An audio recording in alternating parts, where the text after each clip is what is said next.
virtual origami. Since I said already the title and declare myself, and abstract is too long, so I skip, and you can see it, you can read it anyway on the net. So let me start from this page outline.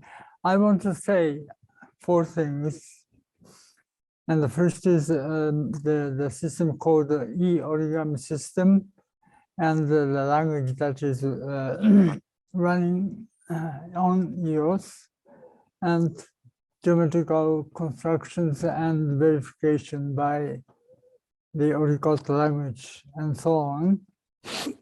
So let me start what origami is. And now origami is an international word, so I don't think I need an explanation, but sometimes people get confused, and I do also, because there are 3 ways of usage of origami. It's operation itself, or sheet of paper, or the art of paper folding. So I've used those differences.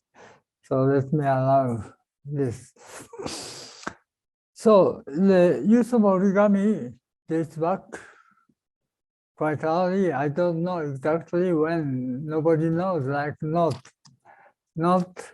you don't know when, but origami is similar to that. But the unfortunate thing is that the use of origami is recorded in paper, because well, you need paper to use origami.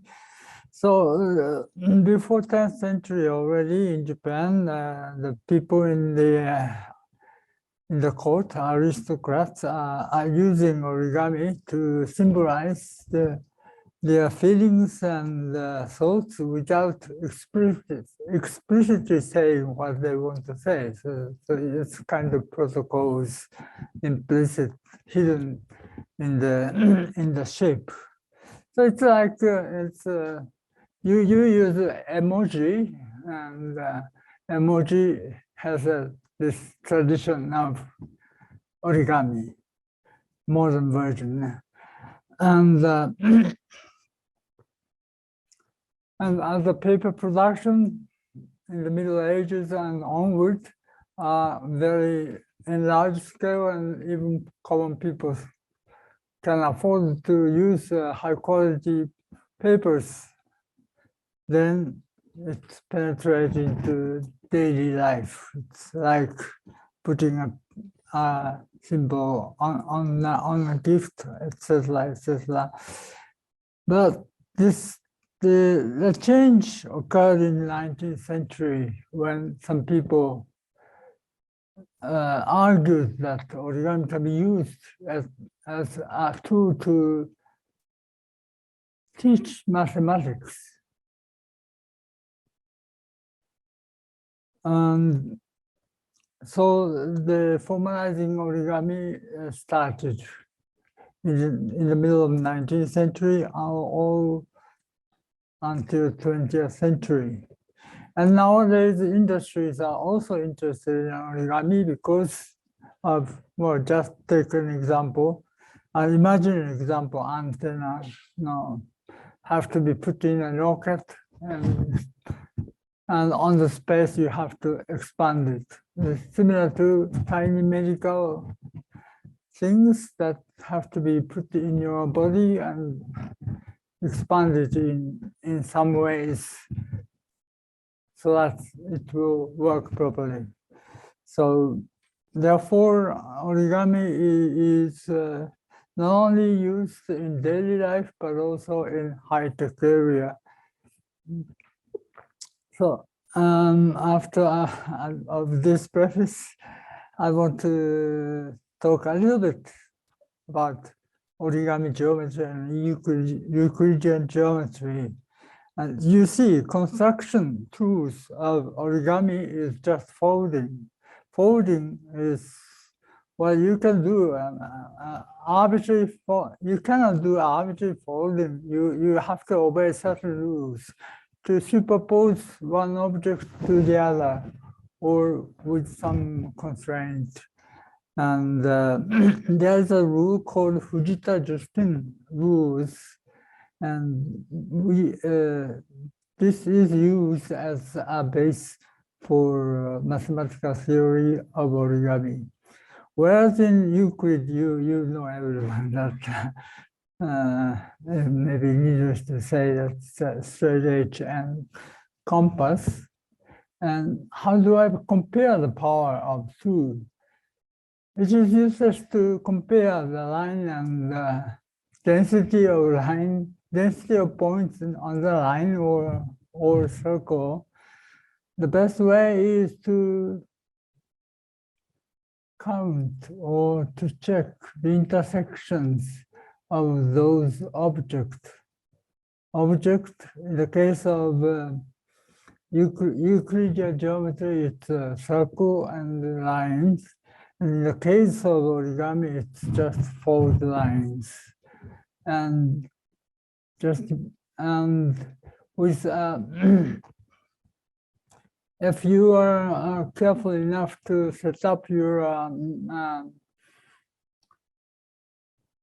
a theory, say we are trying to use a Galois theory for it, and you start with a field of rational numbers, then you expand it by, in the case of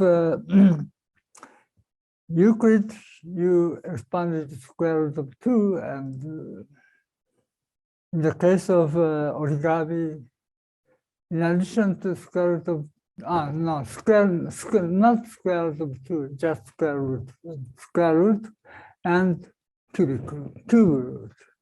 Therefore, it is it is easy to see that the origami set of points of origami are strictly larger than the set of points that Euclidean geometry with Euclidean tools can generate. And one example would be, well, I enumerated 5 of them, and one I'm going to show is that construction of trisector of an arbitrary angle has been a long standing problem until 18th century. So people try, and some claims it has been solved, but turns out it's not. And in Euclidean geometry, it is negatively solved by the use of algebra. But origami, you can do it. So I would like to show how to do it. It's just several lines of Orikoto programming language, but the Orikoto language has an implementation of the Fujita-Justin rules, which is the base of mathematical theory of origami. So, well, apart from, there are 7 rules, and one is, well, it's very simple.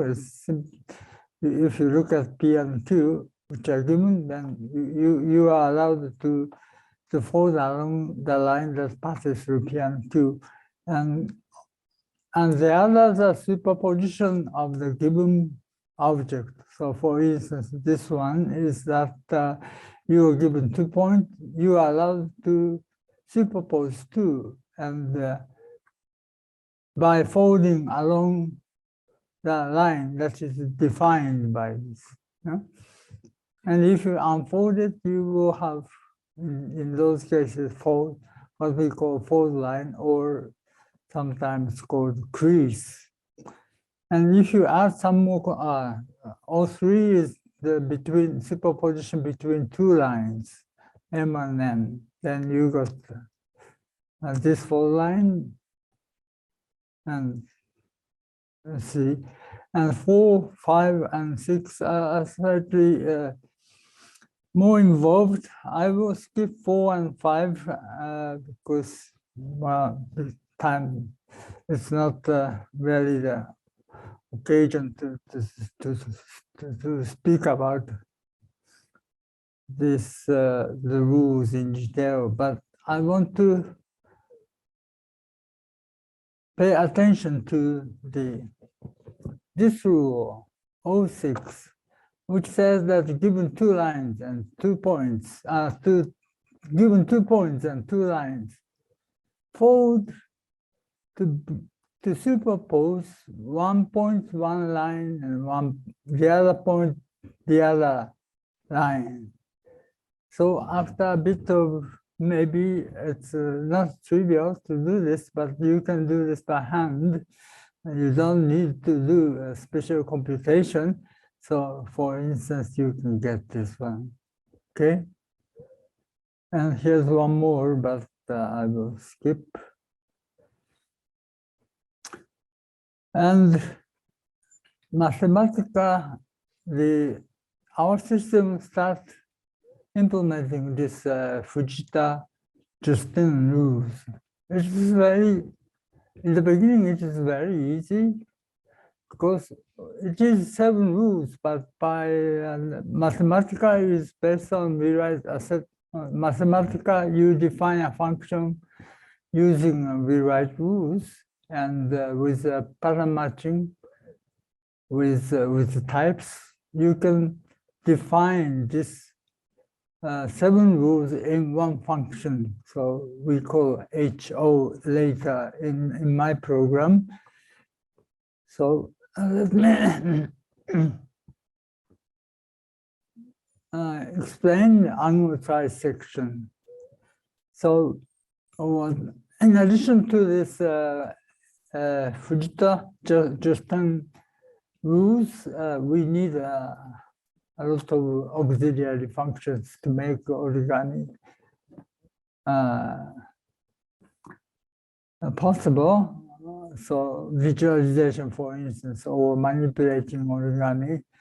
So we start with your session first and create an origami of certain size, like this 10.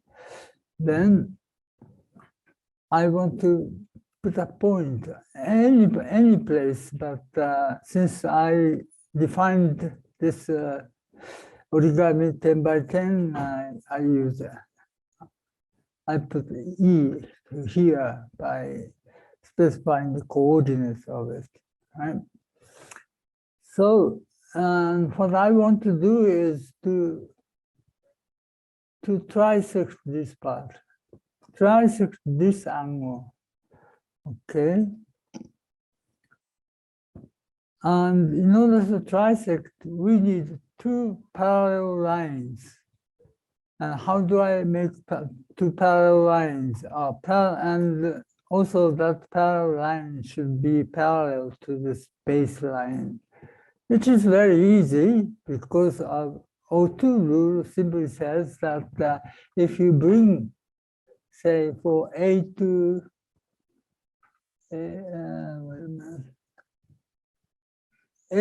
D, and bring back. So this exclamation mark is a postfix operator of unfold. So bring A to D and back, then you get a crease FG, right? And similarly, you get this HI by bringing A to F. And we are almost done for trisecting this angle. The secret is that we use this 06 rule to put point P on E and A on HI. But surprisingly, this doesn't give you a unique fold line. It gives you 3 possibilities. Here's 1 to 3. We are at this time interested in trisecting this part, this angle, we take that one. These others are not erroneously generated. It trisects other angles. the first one is supplementary angle, and the second one is 2 pi minus EAB. So, but ignore it for a moment. So then fold it using number 3. So we get this one, right? And we are almost done because the line that passes through here and there will be a trisector. But to make it nicer, I project those points and give a new name. And here we go. So you have K and J. K, A, and K, J, A are trisectors. Okay, so we are done. So this long-standing problem is solved very elegantly by a Japanese origamist somewhat long ago. So, okay.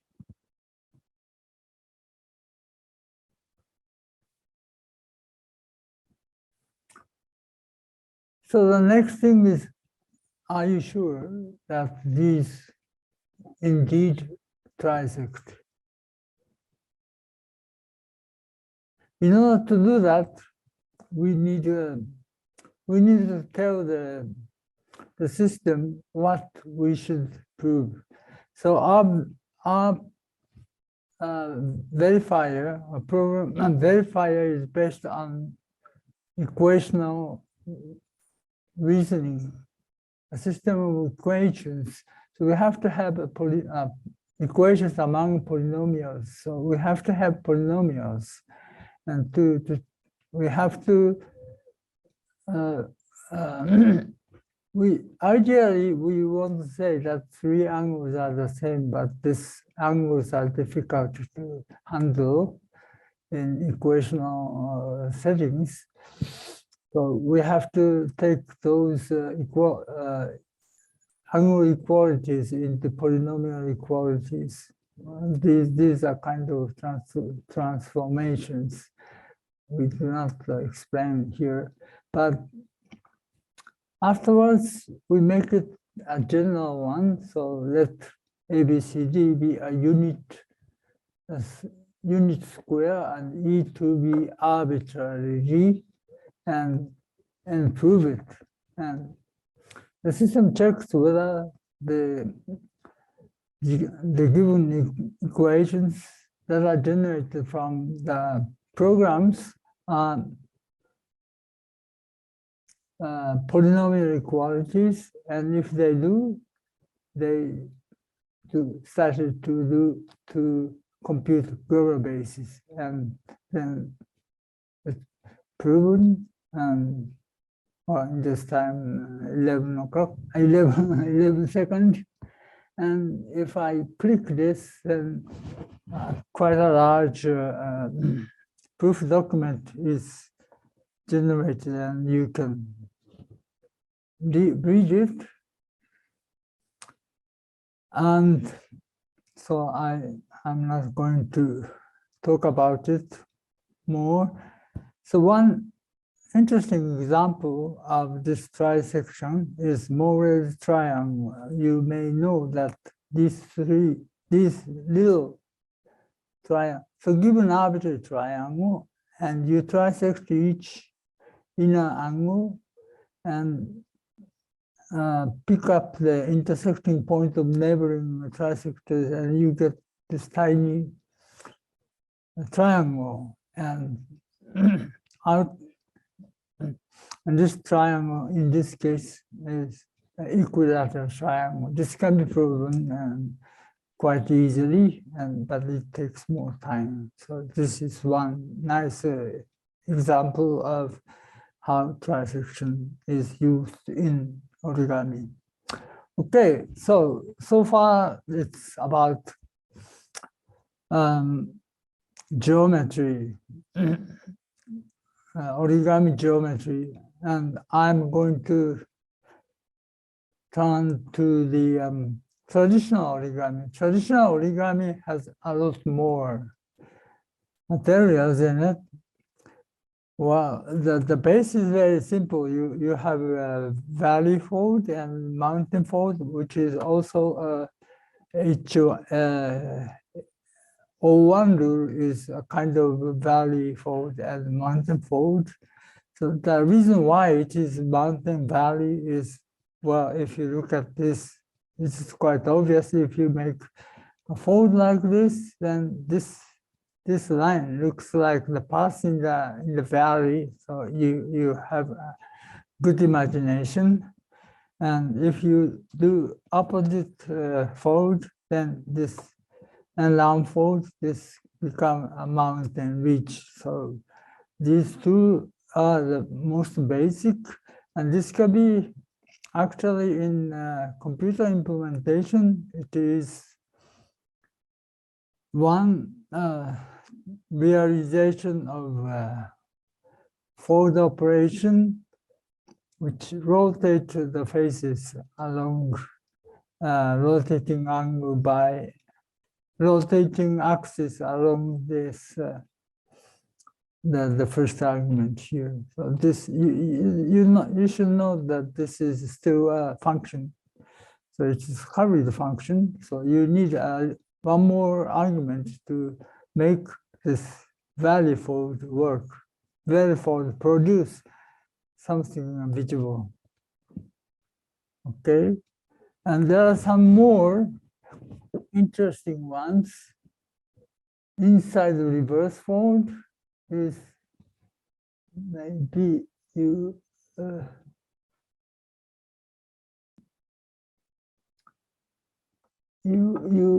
this is inside the reverse fold. If you look this way, then you will see that it's a fold. It looks like one fold, but one side, one part is mountain fold, and the other side is valley fold. And we take this as a single fold. And the other one is this one, outside reverse. It is the inside or the opposite is the outside. So you get this one, and you will see here certainly the mountain fold and valley fold are made outward. And there are one more, which is quite often used as squash fold. I don't think I have time to talk about this, but I'll just show you a squash fold. So suppose you were given this, and squash fold is to squash this part into here. Maybe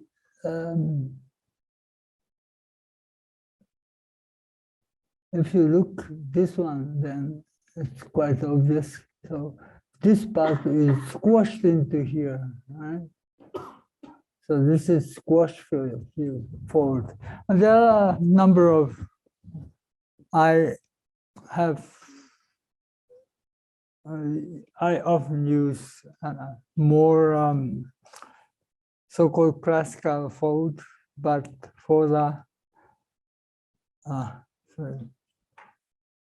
the ones that flying crane, I only use this G3 classical fold. So I'll show you this at the end. There are quite a long program, and I don't think I will be able to explain it in detail, but just browse through all these. So we start with one side is yellow, and we fold, and the other side is this pattern. Okay, so we make one value fold. And then again, value fold, there will be lots of fold. And therefore, we have, in the case of geometrical fold, we have one plane, but traditional fold, we have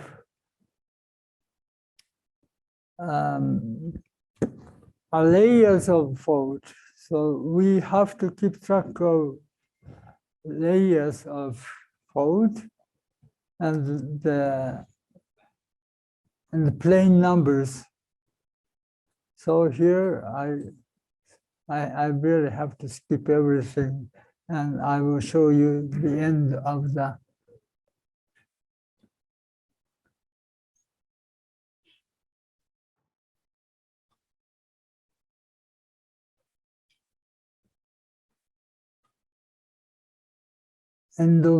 picture.